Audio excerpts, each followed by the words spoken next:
recording as well, so you'll get the voice. Okay. Got it. Good afternoon. How are you? Hey, Scott, how you doing? Good to see you again. Good to see you guys. How you doing? I got Mary right here next to me. Hi, Mary. Hello. I was in your store the other day, and your employee, a female employee, was very nice. I just wanted to let you know. Thank Oh, you. thank you. That's good to know. Yeah. Who are the other people?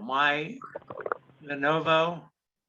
Oh, that's me. I'm Annette from Dangling Doodads. I don't have my camera working on this laptop right now. I Okay. apologize. No.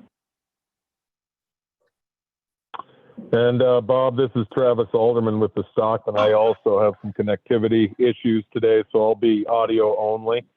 Okay, that sounds great. Good. I guess we're all here who's going to come. All right, well then, we'll go ahead and call to order the Historic Preservation Commission meeting of November 9th, 2021. For some reason, my agenda is not opening up, and I'm not sure, it's probably my connectivity issues as well. So what was let's see, hold on just a second, guys. Let me see if this thing, Your agenda was with the Connects. code. yeah, I've got it. It's just for some reason, it's not opening my agenda. I'm having a download issue apparently. So, Bob, would you mind running this portion of? Well, I can tell you what the order is. It's Okay, the first one, there's no public, we need approval of the minutes, okay, which would be October 12th Minute. minutes. okay. Do we have an approval of the October 12 minutes? I'll move that we approve the October 12 minutes as presented. Okay, motion's been made. Is there a second? I'll second. Okay, motion's been made and seconded. Any further discussion? All right, all those in favor say aye. Aye. Those opposed, the same. Motion passes. Okay. I don't see any public here. I think they're all people that are presenting today. Is that correct, Matthew? It appears to be, and just a heads up, I put everyone on mute just because there was some background noise coming through. So if you do want to talk, you are going to have to unmute yourself. Oh. Permission accepted from that, just the applicants.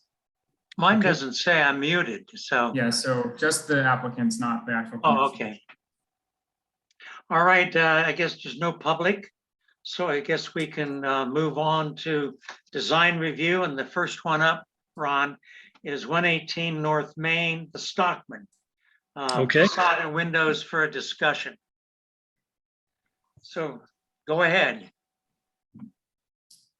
And this is really just a discussion. I'm going to have Travis explain to you all what he's talking about. Travis, you're going to have to unmute. And I can tell you the phone code for that in 1 second here,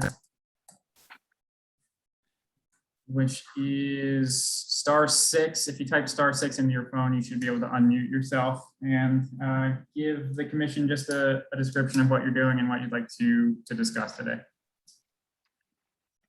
All right, thank you. Today, I think, is a bit of a preliminary discussion regarding the Stockman building. I represent the owner of the building, and he has a couple of interests in two different directions. One, he's quite interested in potentially bringing the exterior back to a more period correct state than it currently is. I do have some photos here that you probably have or supplied to Matthew, and many of you have probably already seen. I know Bob is aware of it. And also, however, it would match with the wheatgrass next door as well, since there's been work done on that already. Another avenue is the second story of the Stockman building is and has been an apartment complex of 3 units. And the 4 windows facing Main Street are in a unit that has not been updated since at least the 50s, the windows, potentially longer. So I have 2 questions, I guess, in this preliminary discussion. One being, if a decision to not overhaul the entire exterior and just only replace the windows currently to make a little bit better living situation in there. And also the second would be, if we did go and replace the windows currently, the rough opening size is a 3050. And if you look at the pictures here, they definitely appear to be much larger, as they are in most places downtown that have been rehabbed, and the wheatgrass as well next door.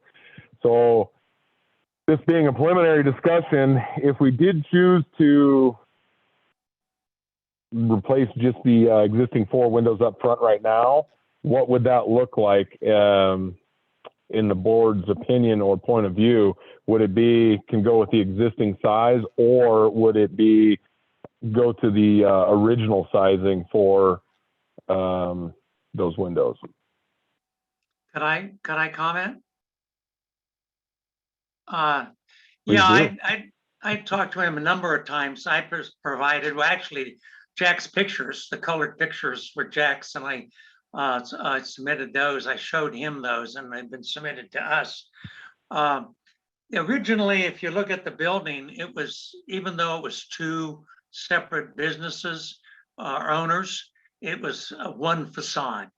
And it's a pretty dramatic facade, which I'm sure to go back to its original parapet would be outrageously expensive and probably, I would say, out of the realm of asking.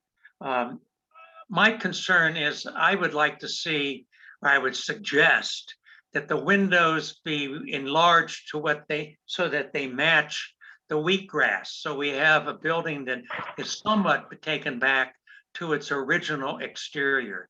I know the window on the first floor are different than they exist today.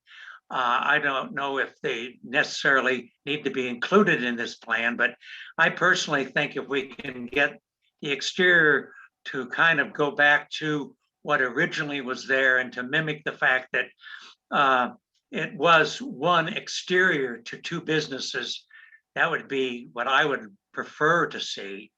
But I'd like to hear what the other members have to say.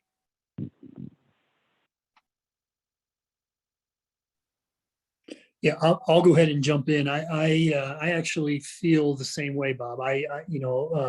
Looking at that building, what the existing facade would have been, preferences to go back to original, but also, we have the wheatgrass next door, and without going through the expense of making all those changes, I agree with you, Bob. I think my preference would be for the windows to match the wheatgrass windows as well.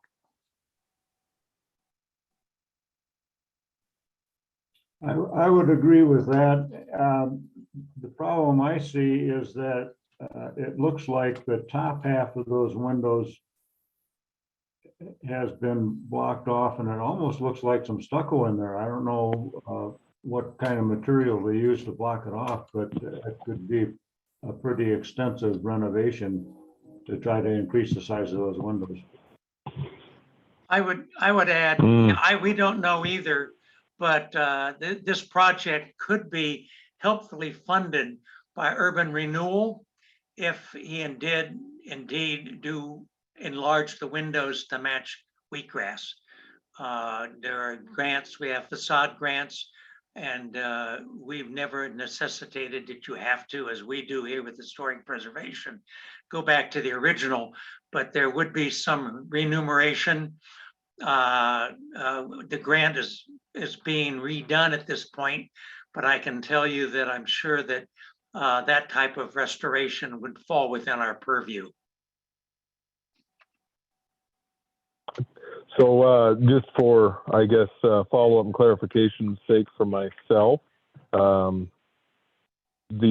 board suggests or has opinion to enlarge windows, and that would be whether, in both cases, whether the facade was returned back or if a replacement of a window was performed. In either case, the decision would be to enlarge windows. Is that correct? I feel that it's best to try to get back to the original. We're not asking people to redo the whole facades, but I think making the windows the same would give the appearance that it originally was one facade, not two facades.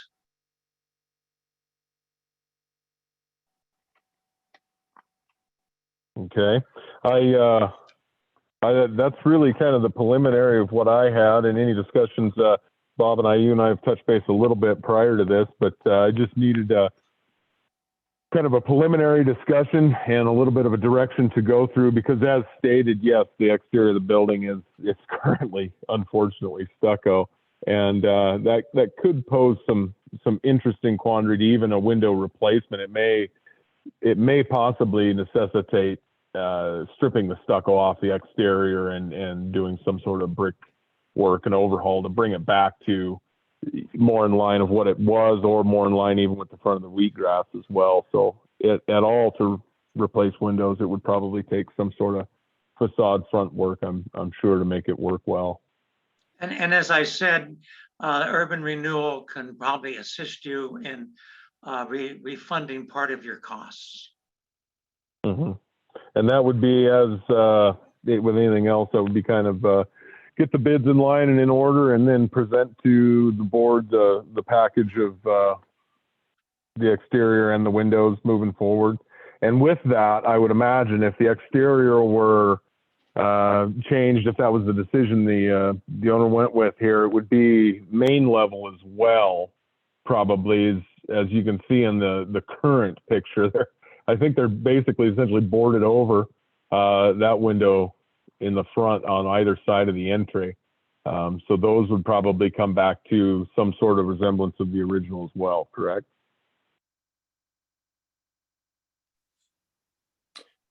Yeah. My preference would be exactly that. I mean, it would be really nice to have that glass put back in where the panels are now. Yeah. So yeah, if they're looking at if the owner's looking at, the restoration, bringing this back to what it might have originally been, that would be my preference as well.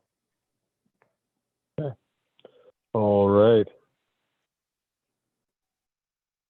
Well, I think that answers, I think, a lot of the preliminary questions I had with where the board would stand on this building and project moving forward. It gives me at least a direction to travel toward, to present back to the board in the next month or two, dependent on a plan moving forward with the building, if one does materialize.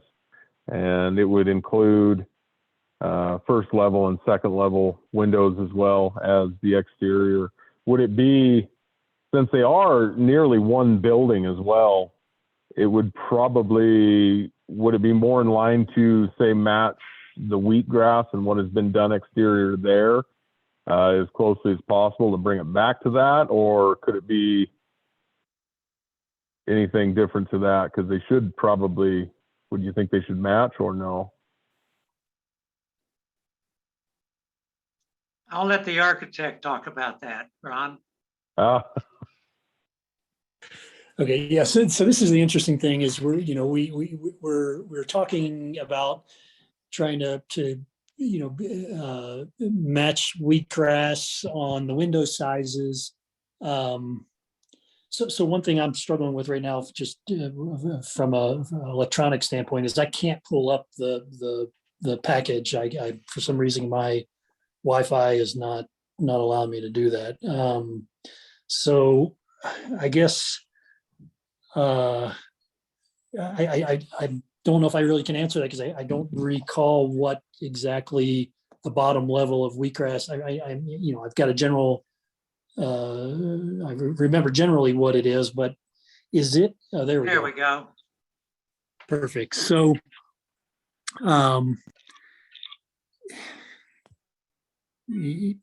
yeah, I think for the most part, that facade, the Stockman facade, the main area underneath the canopy, generally it's it matches what's happening at Wheatgrass. You know, it looks like there might have been a center mullion on the left side. And so if we're talking about matching it exactly, I don't know if that's really the case. I think if you fill in what's there existing, I think that, you know, it defines your facade. It defines the existing glass that was already there. You know, there's that stone at the base that probably wasn't original. Yeah, I don't think it has to match exactly, you know, without, there's, this building has its own identity, but I do think the windows, you know, swapping out the windows and pulling the upper windows, pulling out that, you know, those chunks of stucco and going to a larger size. I think, to me, that does what it should do with the facade. And with that being said, keeping the bottom glass generally how it's laid out as is. Does that make sense? It does. Would it be at all part of the decision process to know that the upstairs, unfortunately, in 1953, I believe it was, the ceiling was placed at 8-foot level from the floor, and it appears the windows in the Wheatgrass and that are probably at 10 foot, at least an 8-foot. So then that unit would have to be removed, and the ceiling and mechanical and everything moved to facilitate a larger window in those openings, unfortunately. Yeah, and that's not that uncommon for ceilings to be No. lowered and windows to be adjusted. Yeah, so it isn't. No, it's unfortunate for the existing building for sure. Right. But that wouldn't impact decision then as far as window size either. The exterior window size would still remain at the 96, or whether they're 10 foot or whatever they are in the Wheatgrass then. Yeah, again, you know, preference would be to try to bring the window openings back to what they originally were. I do understand, you know, and am sensitive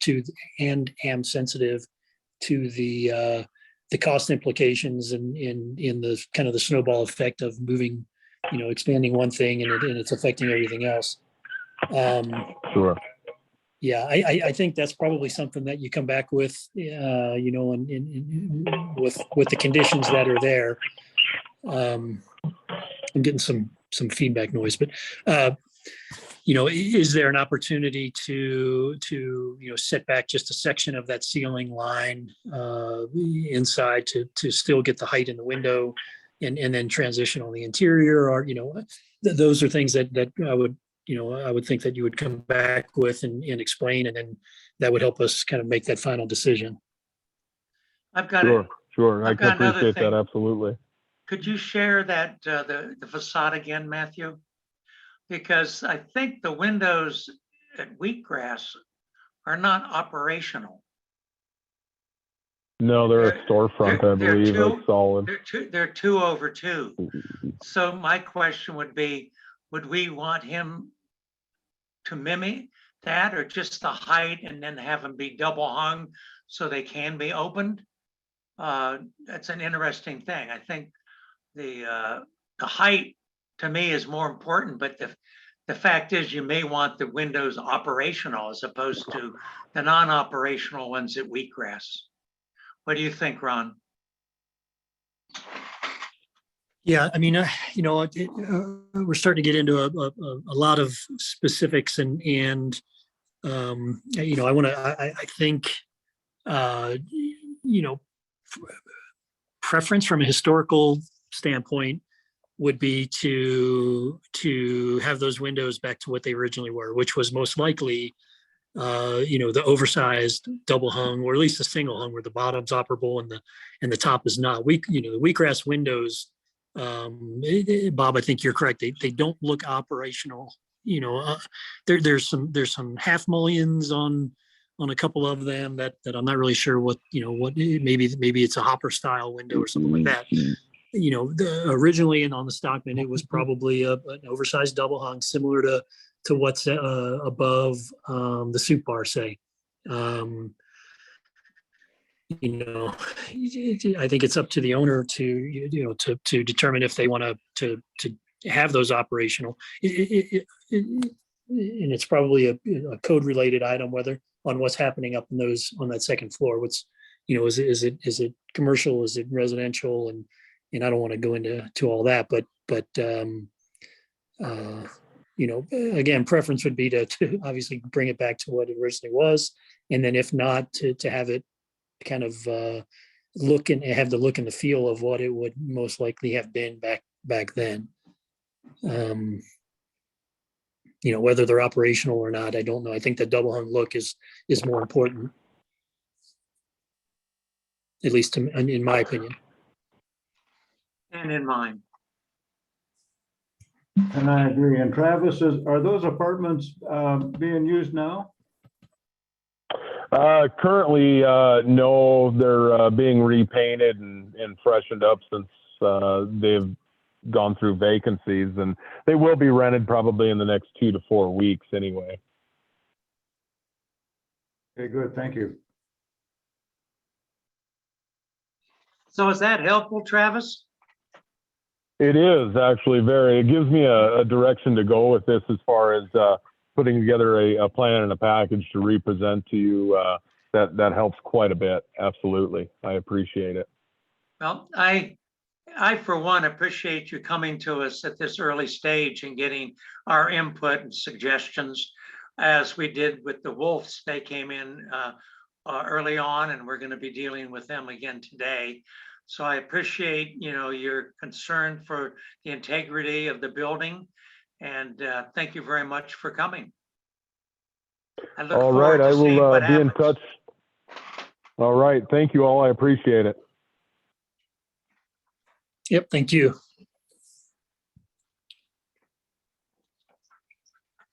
Okay.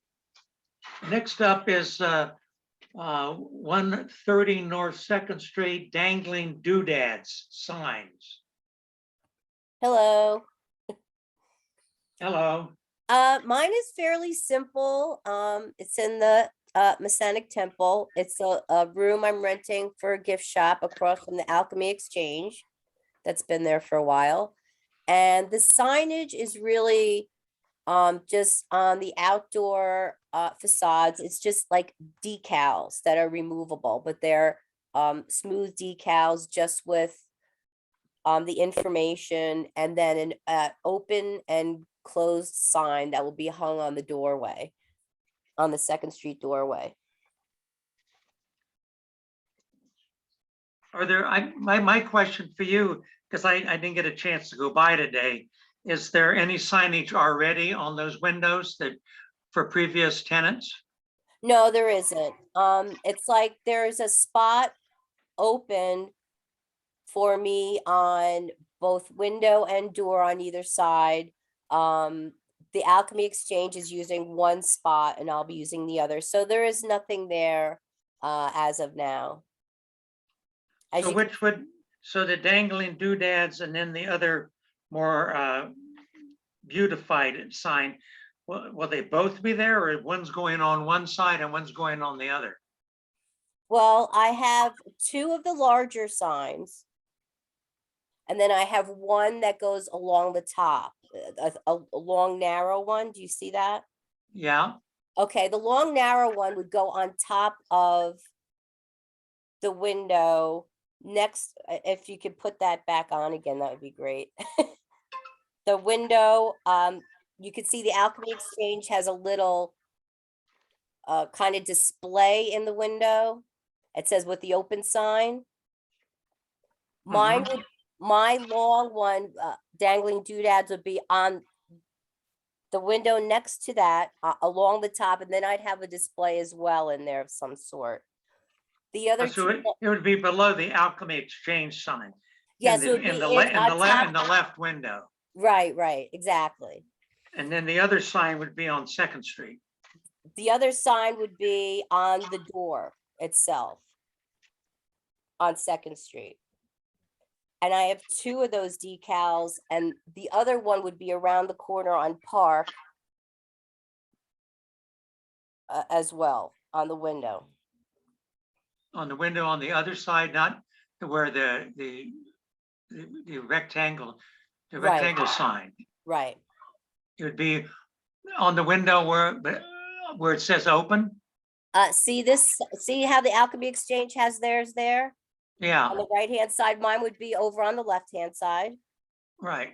right And- there. And then on Second Street, on the door itself, I would have the other one Okay, with the open and door sign below that. The open and close sign below that. On the door. You can, okay. I can't see where the door is, but that's, there it is. okay. See, they All right, do so- have a little paper sign there, but that's where my other sign would be. Yeah, that's where your Adjacent to other there. larger sign would be. Exactly. And then On below that door and would- then the other one on the window on Second Street. Correct. Okay. Thank you for explaining that. I was a little confused. All right, and they Which one? are decals that are smooth, just decals that are easily removable and everything, but they're nice looking decals. How's that work for square footage there, Matthew? Square footage is fine. I didn't realize there were 3 signs. We've now run into the problem where there's too many window signs again, Uh, which they're allowed 2 per use. Which we've again run into this for every sign application, which is why we're working on those updates. But right now, that's too many signs. So could I use just 2 signs then? Yep. Okay, so above my, because the Alchemy Exchange has a lot of signs. You know what I mean? I do. I don't know the history of that. They may predate the regulations. I'm not quite sure. Okay. All right, well then I'm just gonna have to omit the narrow sign on top of my display, I'm assuming. Because the other one has more of a description of what we're selling. So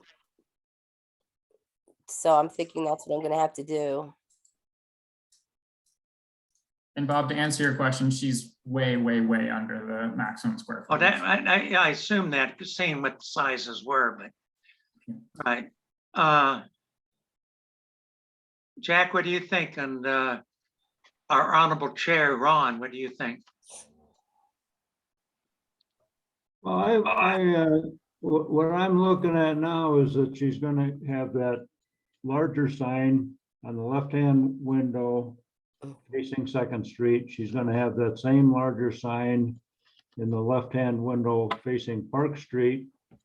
And then the open and close sign hanging on the door. My question about the open and close sign is there's no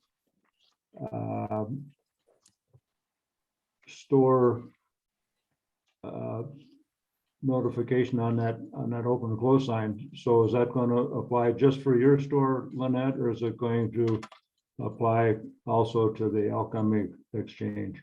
No, it's gonna apply to my store. They have one on one door, I'll have one on the other. And my the larger sign, I was gonna put in the door above the open and close sign, the decal. I was not putting it in the window with the display. I was gonna put the smaller sign on top of my display, but now they're saying I can't do that. I see, okay. So I would just leave them both on the door then. So they'd have open and close on the door as well as the larger sign, Right, right? And then a larger sign on facing Park Street. correct. Okay. No, Yeah, so this is another unfortunate kind of circumstance, that's related to the existing sign code as it currently reads. And, this is a unique situation in my opinion, and just because of the, where it's located and how it's got the different frontages. And I understand what you're trying to do, Lynette, and personally, professionally, I don't have a problem with the 3 signs. It's just unfortunately the way the code's written right now, we're kind of, we're limited. We're working on it as we speak, trying to change that regulation so we're not so limited.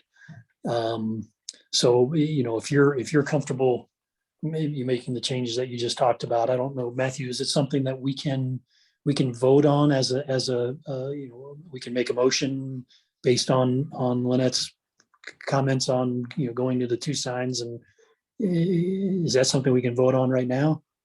Yep, absolutely. I would just make it clear in the motion that currently the two larger signs are the ones that are being approved. And then if and when the zoning changes, she's always welcome to come back in and apply again for that third sign. Okay. Okay.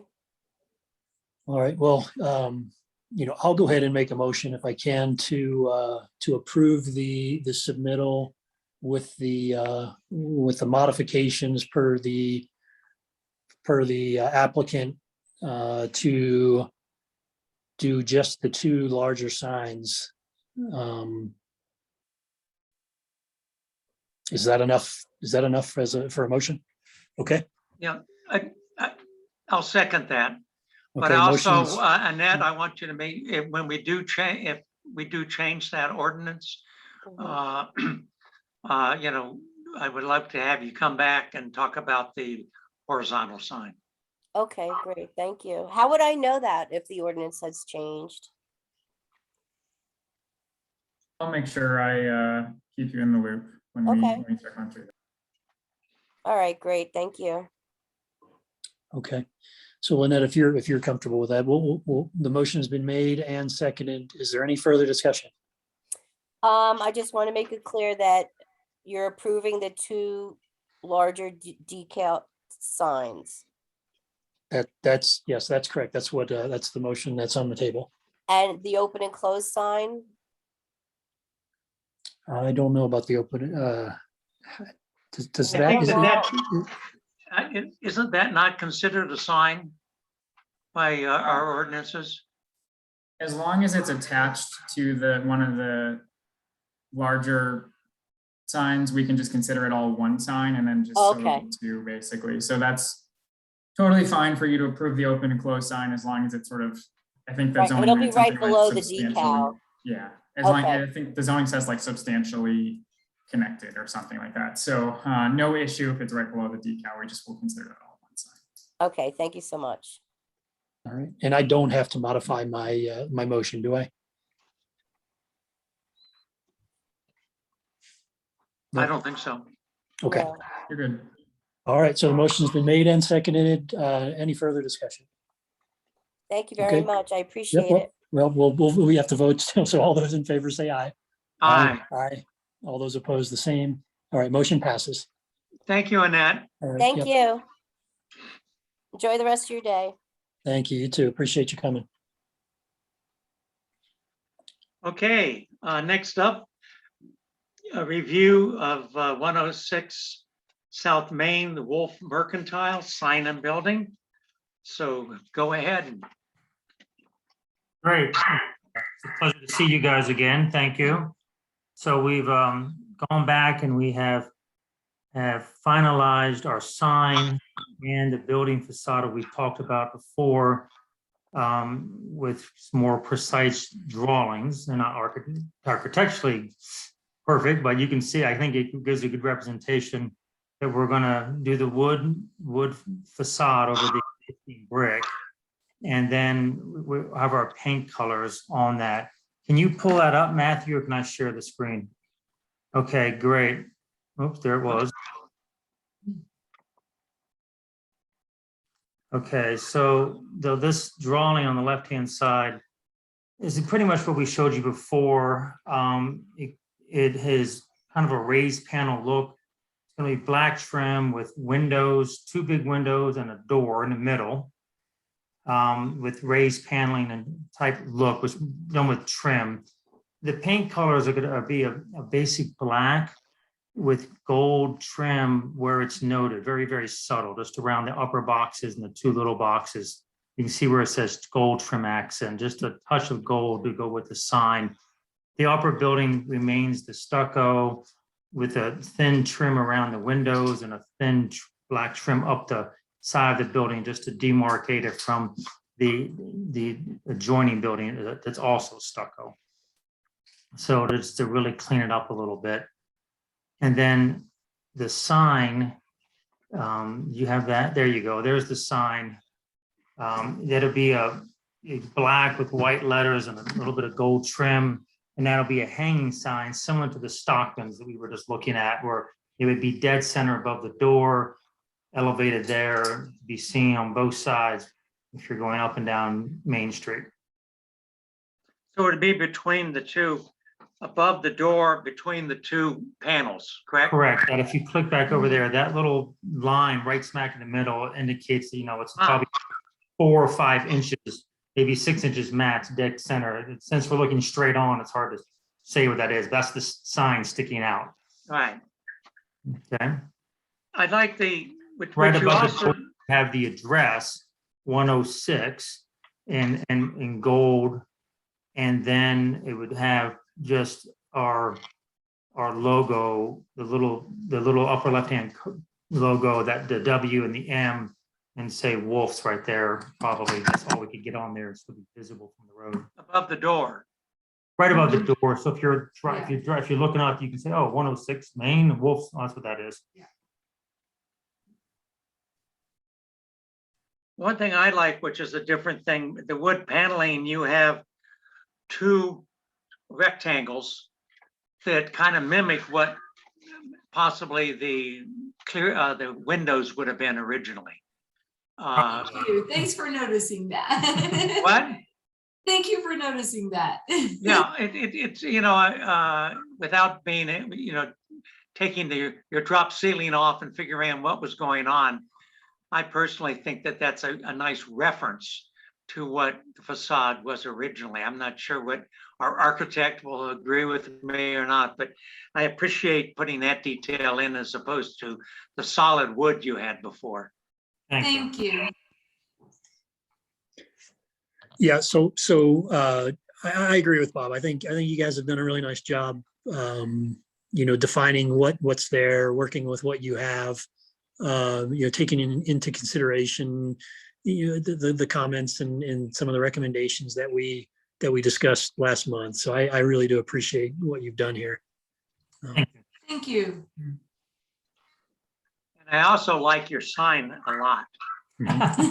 Well, you It can is. thank concept marketing over in Bozeman. Yeah, we paid There's- somebody to put that together for us. That was too over my head for that kind of stuff. It definitely has a period look. Yeah, Right. that's exactly what we're shooting. We want it to look like it's in, and the only slight difference is the established date, because Mary's actually run her business, this Wolf business, since 1997. I just didn't have a chance to fix that. It says 2021 or something like that, but the established date will change based on when we actually incorporate our business many, many years ago. Mhm. So, As a sidebar, when I first moved to California in 1967, there were signs up there and says, since 1956. And I thought it was very funny. It was 10 years. into exactly, advertising. Yeah. exactly. So, Is that cut out? Is that sign cut out, or is that against the black border? it's against the sign will be black with white letters and a gold trim, probably painted. It'll be out to replicate that exact shape. But If the it's, shape is that shape as opposed to just a rectangle. Correct. It'll be that. Right. My goal is to get, if I can get a sign maker to make that shape, that's the goal. yeah. No, I can. We'll just set it down and we'll cut it out in wood and then paint it. The idea was to be very period, to harken back to the days where you had the mercantile general store in a western town. Just my only comment, when you go into that above the door, make sure that that there's wood behind it.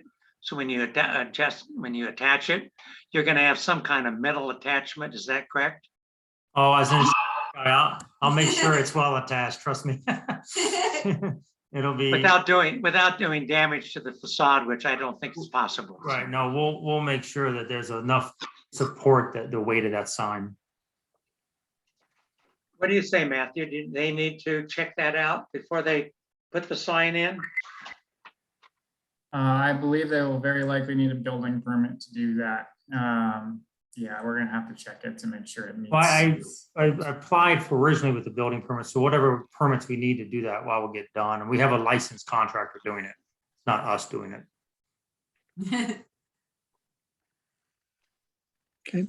Jack, do you have anything you'd like to add?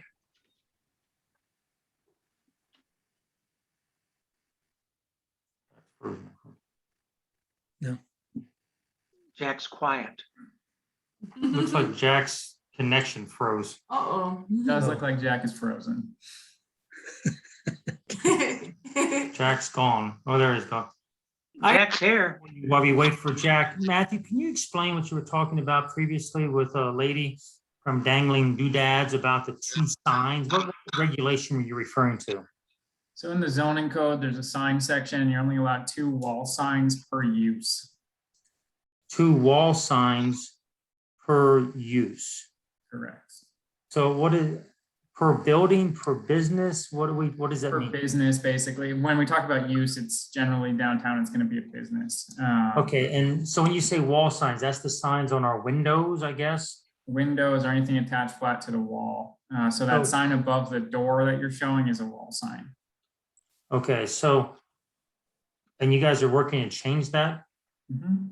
Because we haven't presented it, and we would come back to you guys, but our goal eventually was in the windows, like at the bottom, Mike's really gold letters to say like, you know, gifts, cowhides, whatever, you know, what I mean, just like Just like the little bullet. everybody else does. you Around the know? bot, You in know. the bottom. So you would need to come back. Wait You're for you allowed guys to change the one more regulations. sign right now. You're allowed 1 more wall sign right now. In the future, that may change.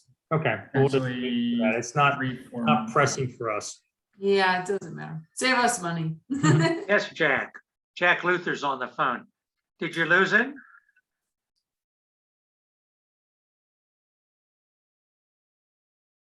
Okay, go ahead.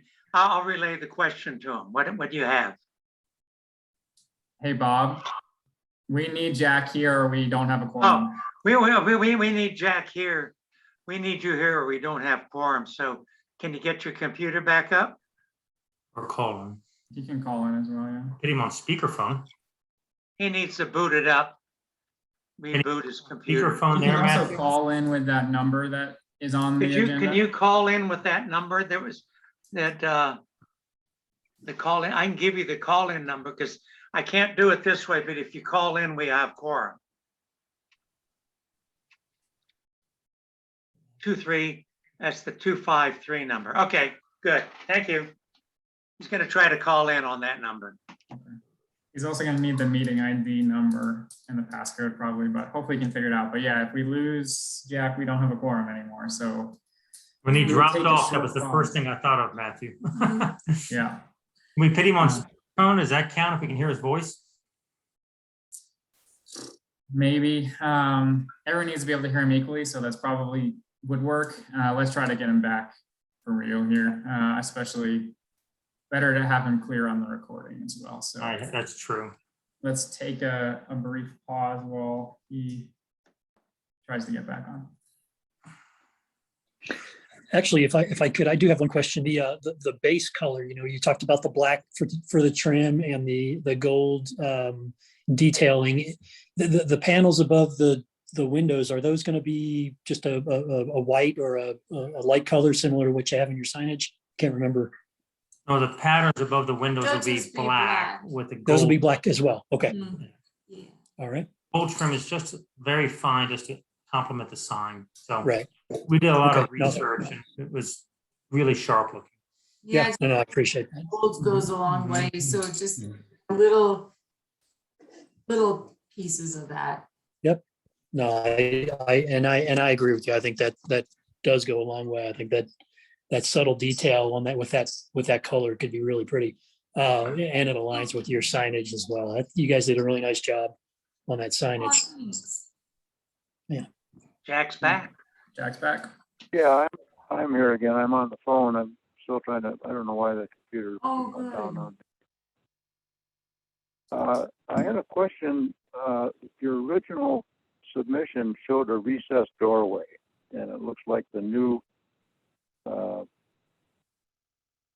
one that's on the graph paper, it looks like it's pretty much straight across and. No, it's Oh, still- no, it does Okay. look across, but It's- it's recessed the- so that the um, door doesn't go out into the street. Right, the first one, you could see the recess because the side panels were at a 45-degree angle. But we elected to go with straight back, and so you just can't see it because it's a face on view, but it will, the door itself will be recessed enough to be opened. So yeah, it's not gonna be side, it's not gonna be on a 45, it'll be a 90 back to the door. So when you open the door, it still doesn't stick out in the street. Okay, I see, okay. Yeah, that's a great question, Jack. I appreciate you asking that because I made the assumption that that was happening, but I'm glad you guys clarified it. Right. Mm-hmm. Okay. All right, is there any other discussion on the application? Okay, is there a motion to approve what's been presented? So moved. Okay, motion's been made. Is there a second? I'll second it. Okay, motion's been made and seconded. Any further discussion? All right, all those in favor say aye. Aye. Aye. All those opposed, the same. Motion passes. Thank you, guys. We appreciate you working with Thank us. you and- very much, and gentlemen. Coming to us. Yes. Yeah, I want to thank you too, same way we thanked Annette for coming Absolutely. and talking to us about it in advance. I think that worked out best for both parties.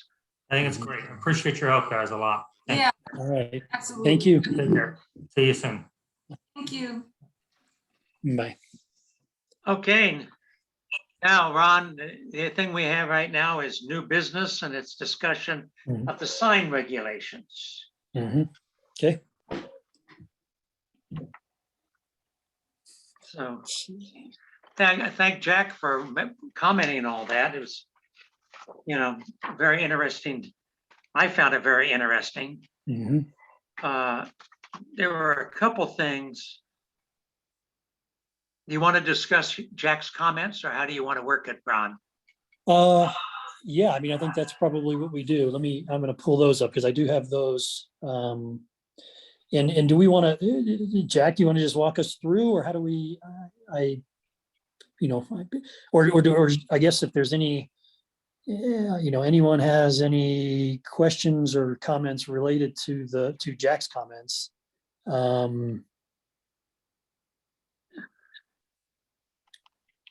Let's see, I had some notes and now I can't find them.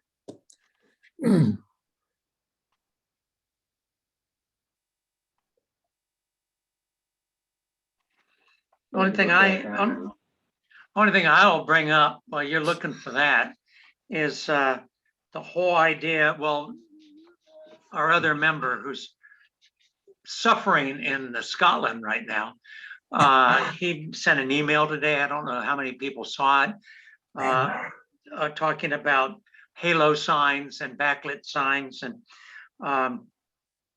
not neither of them being appropriate. I think when I called the state office, because this whole thing about halo signs and whether they're backlit signs or whether they're halo signs or whatever, and he felt that definitely when you have a plastic surface that's backlit is a backlit sign. His feeling was that possibly some accommodation should be made for the halo signs, and the fact that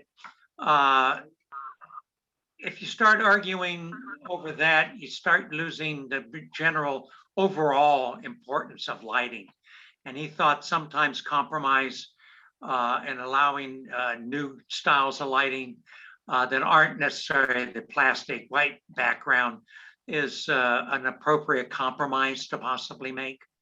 That was his suggestion. He said it is a common thing for people to have that comment about the halo signs.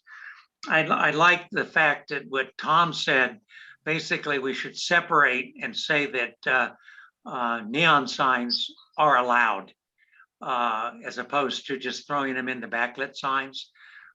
Differentiate between halo, backlit, and neon signs as opposed to just calling them backlight. I know in item D4, page 4, we saw internally lit or backlit.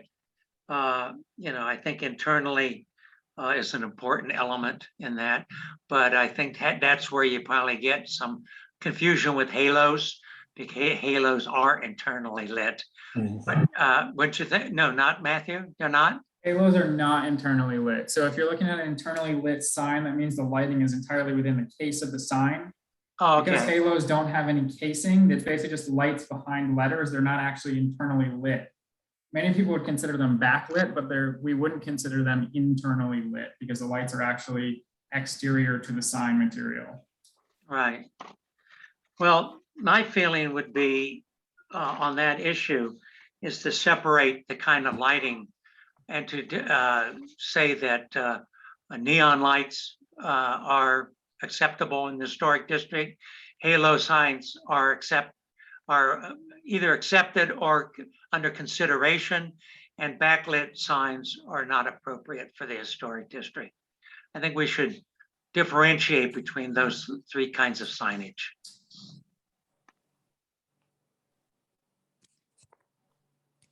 I would tend to agree with that as well. And the only comment I would make on what you just said, Bob, is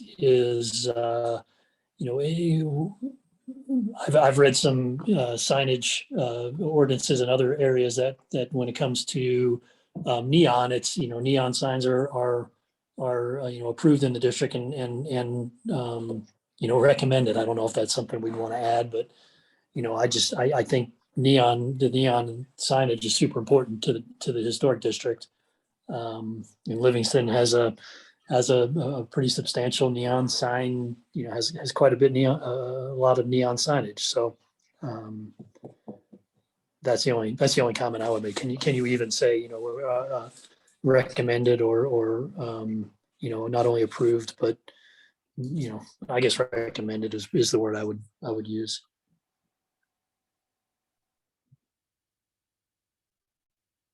I'm comfortable.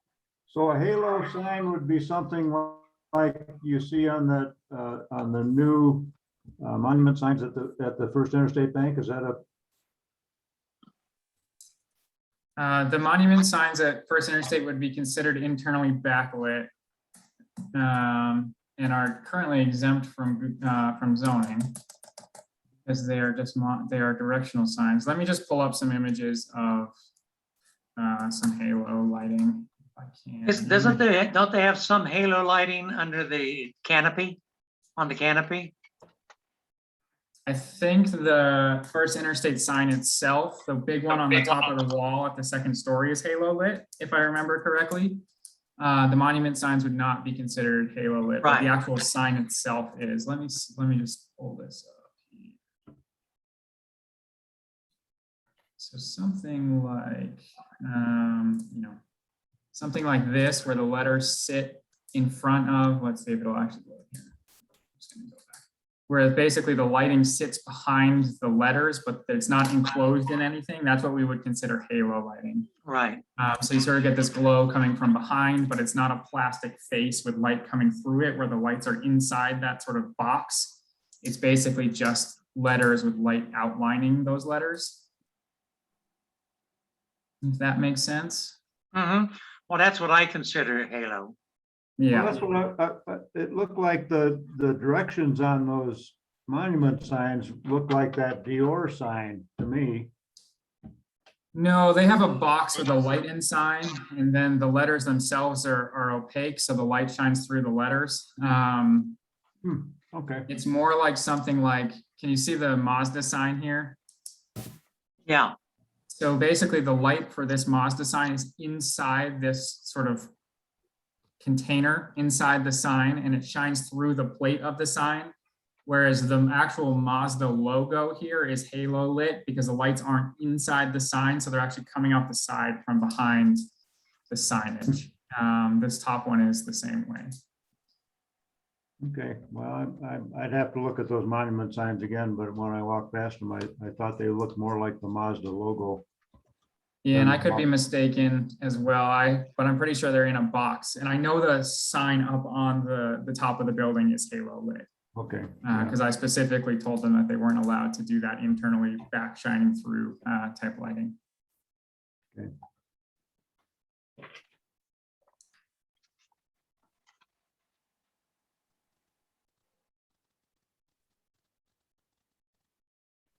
So one of the item, Jack's questions, the very first item. So sandwich signs technically aren't allowed in the current zoning, is that correct? No, so they are allowed, but they're defined basically as two pieces of wood that are hinged at the top, like a traditional sandwich board sign. Right, There's several businesses downtown that sort of have this flat with a sort of pin coming out the bottom, stuck in a Right. heavy weight at the bottom. So they don't meet Gotcha. that definition technically. So they're technically not sandwich signs. Okay, So it's something we could talk about, maybe loosening that definition. It's one of the few things in the code that isn't proposed to be changed at all. That definition is already pre-existing. So we could define it as something different potentially.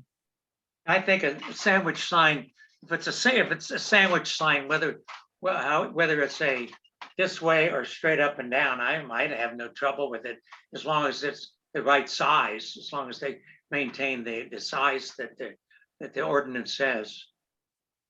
yeah, I agree with you, Bob. I don't have a problem in thinking about it. It's probably easier to keep that sign from blowing over with a weighted center, and center weight and pin versus, sandbagging a sandwich sign or something like that. But yeah, so maybe that is something that we do, consider. Let's see. Jack, were there any other items that you wanted to talk specifically about on your questions? The halo, I think was an I don't important think one. so. I think, The awning sign you questioned and Matthew said that they could limit make them smaller. yeah, I think it said a 3x5 sign for an awning sign, and I thought, boy, I don't know how you'd hang a sign that was 3 feet vertical. 5 feet. But if you had a 3-foot vertical sign hanging underneath an awning, you probably wouldn't have 8 foot of clearance over the sidewalk. Right. I think, and I know I'm gonna have to pull it up here. I think that included both anything hanging from the awning and lettering on the awning itself. Oh, But let me pull it up here. it just seemed like an awful big sign to be hanging from an awning. Yeah, so it includes both wording printed on the awning and anything hung from the awning would be a total of 15 square feet to be allowed.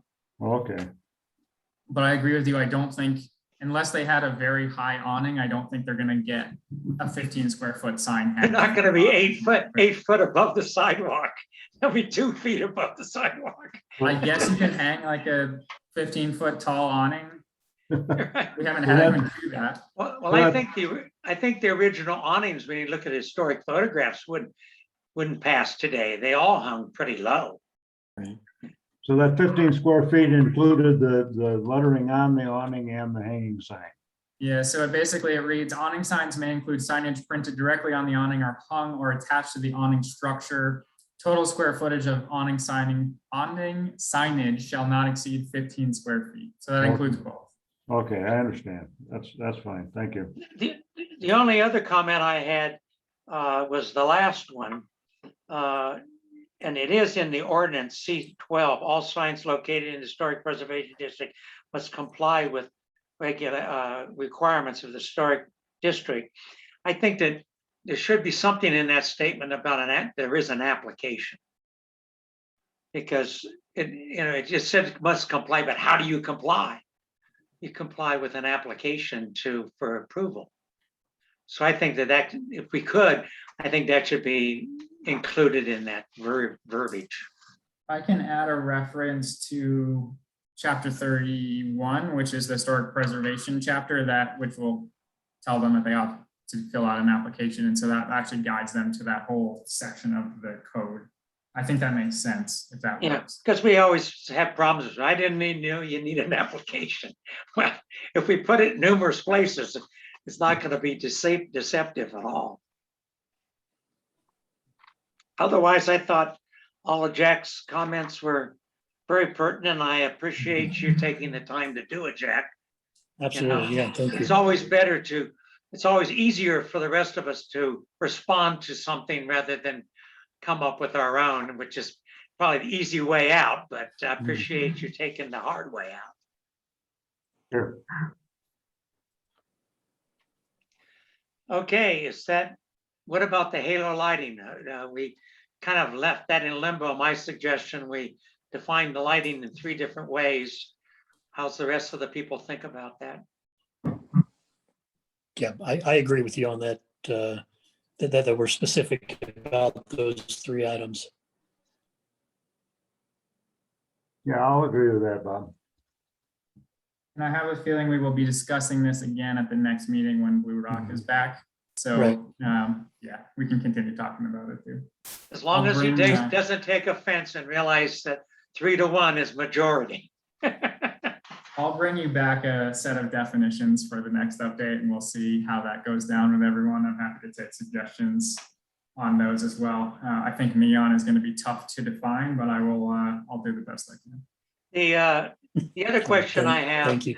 is Jack was talking about renumbering these because we've exited.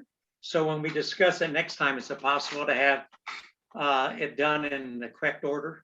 So the set you got this time should have all the numbering correct, hopefully in that list. Right. I'll look at it again and make sure it's correct again once I update it again. But yeah, it'll definitely be all gone through before I bring it to zoning commission to make sure the numbering is right. Just when it starts changing a lot, it goes all over the place. So I'll make sure, I'll do the best I can to get it in the right order for you all, and I'll definitely make sure it's correct before it starts going through the approval process. Okay, next thing we have, Ron, is old business. Do we have any old business or a staff update? We can take all at the same time, I guess. You had any other progress finding another person, Jack? Well, Aaron's still working on the form for the True North Cafe building. And, you know, she doesn't have a lot of time, just like Jesse didn't have a lot of time. So it's a work in progress. I haven't looked for anybody else at all. I suppose I could go through that list that SHPO sent us and see if I can contact somebody else if you want. What do you think, Matthew? It's really up to you all. I will say before we start actually having someone do work, we should have them sign a contract with the city. I don't think it'll be too hard to get our CLG money shifted around. I did include the last payment to Jesse in our last, basically we have a mid-cycle update, which was due at the end of October. So she should be in there and fully closed out. And so they're aware that we're switching people. I've also reached out to them. So, and they said, SHPO basically said it was no problem. So it may be worth seeing if Aaron's going to work out. And then if not, you know, moving on to other people. I don't have a problem with that. It's certainly easier from my end to start a new contract at the beginning of the next grant cycle, but it's not a big deal either way. Okay. Any other staff updates? Still working on the same things you've heard about. Again, the CLG midterm update was submitted to SHPO. No issues that I've heard about with that. So we should be good to go on that front. We are hoping to have a presentation by the MSU Design Center, who's done some architectural investigations, I'll say, on specific sites they chose as their opportunity sites from the downtown inventory. I'm hoping they will give a presentation maybe second week in December on that. So I'm hoping it'll be a public meeting, and I would like both you and the planning board to be invited to that and hold those as your specific meetings. I'm hoping those will be sort of in a sort of large gym, maybe the Civic Center type building. So the students can basically have posters and stand next to them and do a more informal type explanation. I saw their first iterations. I thought they were great. So I'm hoping we can do that in December. So I will let you know. And that's really the kickoff, shall we say, to the actual downtown planning process. I like the idea of having it at the Civic Center where it's a large enough venue that we don't have to worry about masking. Well, we can be masked. We don't have to worry about close proximity. Yeah, I think it'll either be there or potentially in the Washington School or the old Washington School gym, or I guess it's more of an auditorium, but there's a big space in there. And as PCEC is the consultant and their office is also in there, I think that would be a good space too. So it will probably be in one of those two spaces, but I will let you know when I know, which will hopefully be soon. Okay, I'll be- Ron, I'm sorry, go ahead, Jack. I'll be gone then for that meeting. I would hope that they would record it or at least, maybe have it on Zoom or something like that also. And I can make sure that we can get at least all of the presentations in some sort of digital file format so you can see all of them. It may be tough to record just in the way we do it, but I can definitely get everything for you. Okay, great. Thank you. Okay, Ron, the next thing is committee members' comments. I have none, except I would like to say thank you, Matthew. I really appreciate the time and effort you're putting into historic preservation. It's a breath of fresh air to have you be part of the dialogue, and thank you very much. Happy to do it. I'll second that. And also thank Jack for the time you spent on both on the questions about the signage and zoning, and also, the effort you put into helping find someone to replace Jesse. So thanks, guys. I guess all the next thing is to figure out the next meeting date, which I guess would be the 14th of December. Jack, I'm gonna really, really, really feel sorry for you being down in Mexico. Yeah, somebody's got to do it. That's right. Okay, that's it, Ron. That's all I've got. Okay, so then do we have a motion to adjourn? I'll move. So moved. Motion's been made and seconded. All those in favor say aye. Aye. All those opposed, the same. Meeting adjourned at 4:44 PM. Thanks, guys. Thank you. Yeah, Thanks, guys. have a safe drive. Have a safe drive back there, Ron. Yeah, I'm getting ready to take off now. So, all right. Thank you, It's guys. getting cold up here, you know? It's nasty here already. I was just looking. It's raining in 32 degrees, so I'm sure it's just going to turn to ice. If you get a chance, run by the Civic Center for me, Ron. Oh, I did, Jack, and I'm sorry, I meant to send you an email. So to me, it appears to be concrete, like poured concrete walls with a stucco veneer. I couldn't find anywhere where it looked like it was like concrete block that had been purged with a concrete. It appears to be poured solid concrete walls, and then it's a combination of metal trusses, the arched metal trusses with wood ceiling joists, running between those trusses. So, yeah, so wood, solid poured reinforced concrete walls, steel roof trusses with wood framed or with wood joists and wood sheathing on top of that. Okay. So What architectural style would you call that then, that facade? My initial interpretation of it would be almost an Art Deco kind of a Art Deco, modification. But do you know when that building was built? It was during the Depression, was it not? 38, 39. So Art Deco, I think aligns with the time frame. Okay, that's what I was thinking of. Thank you. Yep. Appreciate it. So, yeah, no, I apologize. I meant to send you that email. Actually, I went by there last week. Okay, So- thanks. All right. Thanks, guys. Take care. Take Have a care. In December. Have a great week, everybody. All right. You too. See ya. Bye.